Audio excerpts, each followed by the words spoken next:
سيد الوزير، في الحقيقة مهمة صعبة عطاتها لك الحكومة، لأنك أنت وزير الطاقة والمعادن وكتجاوب على واحد السؤال لا علاقة له بالطاقة والمعادن، لأن المنجم سد منذ سنوات.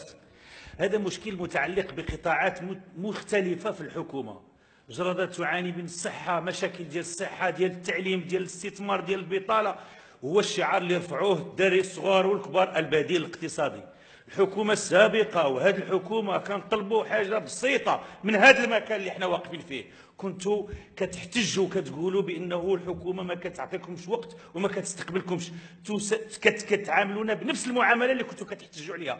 رئيس الحكومة السابق ولا رئيس الحكومة الحالي طلبنا موعد، ماشي باش نشوفوه، باش نتذاكروا معاه ونعطيوه الملف اللي احنا موجدينه كبدائل اقتصاديه لهذه المناطق التي تعاني. جرده مثال، جرده اليوم كتقوم كما قلتوا بواحد الاحتجاج مثالي على المستوى الوطني، لانها بلاد ديال النقابه، بلاد ديال الرواد ديال العمل النقابي على المستوى الوطني، وبالتالي شفتوا واحد الاحتجاجات سلميه وفي واحد الحله جد متطوره، لانه اولاد الحرفه، اولاد الاحتجاج.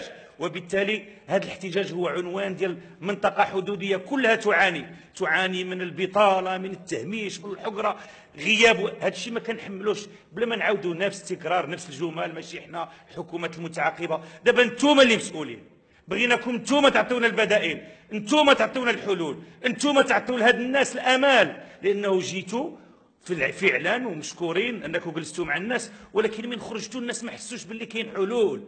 الناس باغيه الحلول، من تنعس وتفيق تلقى شي حاجه جديده، شي حل. راه حنا كنقول لكم هذا الشيء ماشي في اطار المزايدات، في اطار انها بلادنا وبغينا الاستقرار وبغينا الاحتجاج ما يعمش في البلاد. ما نبقاوش بمنطق ان من يحتج شي واحد عاد نهزوا الطياره ونجيو نجريو السلام عليكم نتلاقاو مع المجتمع المدني. ها فين وصلتوا بلادنا؟ وصلتوا بلادنا انه الاحزاب ما بقاتش كتبغي، الناس ما بقاوش باغيين الاحزاب تهضر بلاصتها، ولا كيقول لك حنا نهضروا بلاصتنا. ما بقات عندنا الثقه حتى في حزب، لا الحزب لا الاحزاب اللي في الحكومه ولا اللي في المعارضه. ما بقات عندنا الثقه حتى في نقابه. حاورتي السيد الوزير المجتمع المدني، ما حاورتيش الاحزاب. ها فين وصلتوا البلاد؟ بغينا بلادنا باش تعاود ترجع الثقه بالاحزاب، وباش ترجع الثقه خاص تعطيو عنايه للمطالب ديالنا والاسئله ديالنا والاحتجاجات ديالنا اللي شكرا سيدنا المحترم.